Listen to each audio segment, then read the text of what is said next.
Hi guys. Okay, I keep hearing questions regarding when to optimize the campaigns, how long should I wait to change my bid, or etc. etc. So different variations on that. So in this video, I'm going to explain how to do that. So it's pretty simple. You can there's a formula that you can easily use. So number of clicks when to optimize a certain keyword is this. So 1 divided by conversion rate. Here I created, you can do that easily using that formula, create a small table that you can really use anytime that you need to calculate that. So for example, if you have an average, let's say 6% of conversion rate, that means that you on every 16 clicks, 16.7 clicks, you actually land a sale. Now, that doesn't mean that if you don't get a sale after 16 clicks, you should lower the bid or pause the keyword or even negate, God forbid. So it just gives you an average what's happening. So what you can do is that you can go double than that. So if on average you should get a sale after 16 clicks, you can, to be sure, you can do that after 30 clicks, 32 clicks. So you can go double than that.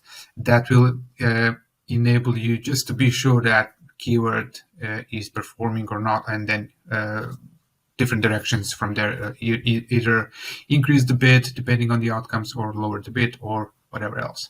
Yeah, so you can use that when you manually optimize the campaigns, or if you use some kind of automation software, you can also set up your rules using that.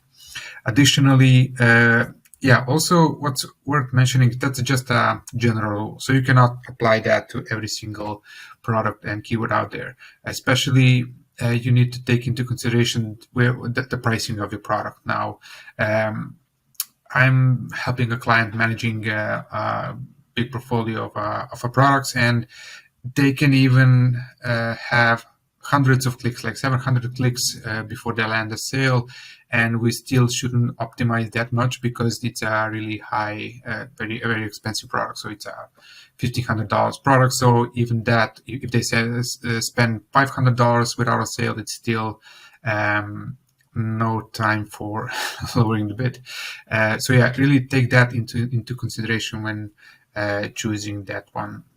Yeah, additionally, what I have here, and I recommend you do that, is that your gives you really an estimation what to do. For example, if you have that, as we mentioned, 6% of conversion rate, hopefully you don't have, but if you do, and for example, if your average CPC is like whatever, like 46, immediately you will have the expected CPA if everything goes right, and that conversion rate maintains, that you're going to have a CPA of $7.67. It's important to have that, because if your product is not that expensive, you need to calculate that too, and have that as a metric to base your decisions off. Yeah, let me know if you have any additional questions around that. I just wanted to address that because I keep hearing that question all the time. Yeah, so bye bye, see you in the next video.